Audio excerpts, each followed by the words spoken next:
জীবনে কখনো কারো উপর বেশি নির্ভর হওয়া ঠিক না, কারণ অন্ধকারে নিজের ছায়াও নিজেকে ছেড়ে চলে যায়। নিজেকে নিজেই ভালো রাখতে শেখো।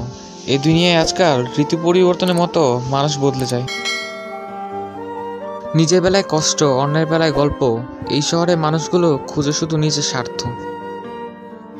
খুব তাড়াতাড়ি কখনো কাউকে বিশ্বাস করতে যেও না, কারণ সব মানুষ বিশ্বাসের মর্যাদা দিতে জানে না।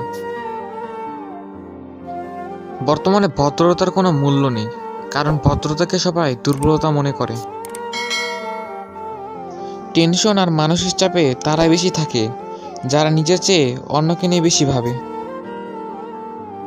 অধিকারের জায়গা যেখানে শূন্য, অভিমান আর প্রত্যাশা সেখানে মূল্যহীন।